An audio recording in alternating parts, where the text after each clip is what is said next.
Hey, you guys. How's everyone doing? I pray everyone is doing well. Snow on the ground, and yes, that's a good thing. But even better, the Chiefs are back in the Super Bowl. And on this wintry day, I'm working from home, like many of you have been and continue to be doing amid this pandemic time in our history. And for the record, I'm ready for this time to be past, like distant past history. But until then, we will continue to live in such a way as to be truly mindful of our neighbors and our families and our local and national officials, doing all we can to help keep others safe. Having the ministry mindset Jesus encouraged in Luke 10:36 and 37, when after telling the story of the man who was accosted by robbers, asked his audience, which of these three do you think proved to be a neighbor to the man who fell into the hands of the robbers? The one who showed mercy to him, he said. Then Jesus told him, go and do the same. Hey, as I look forward to coming Sunday, the 31st of January, I realize that Paul, as he writes this letter to the Christians in Rome, addresses a somewhat similar challenge they faced in faithfulness as living sacrifices that were proving out God's good, pleasing, and perfect will. Now, as we continue our series, Romans, the Road Now Taken, we will find over the next three Sundays Paul confronting in Romans 14:1 through chapter 15, verse 13, a challenge to the whole attitude we are called to have, which is welcome everyone. In part one of this section of the book of Romans, we will focus specifically on chapter 14, verses 1 through 12.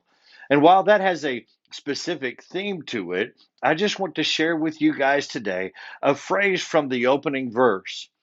Romans 14:1 reads, welcome anyone who is weak in faith, but don't argue about disputed matters.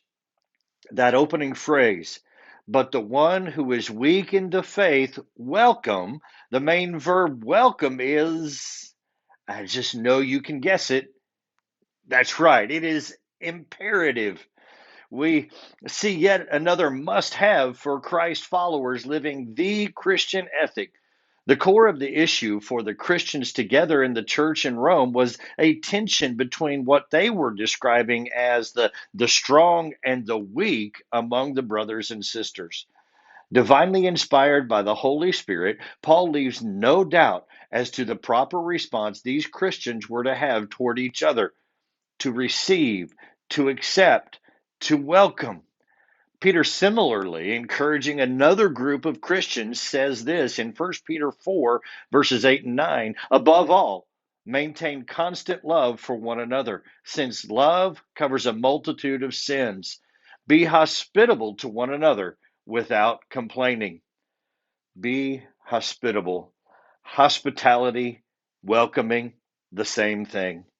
So it seems that just like in our day, the Christians Paul and Peter knew found welcoming, accepting, loving, and encouraging each other to be challenging at times. The good news, though, is that you and I, that is, we have what it takes to do this. As we see the challenges our fellow brothers and sisters face, we also can learn to set our hearts and minds to live out this must have consistently.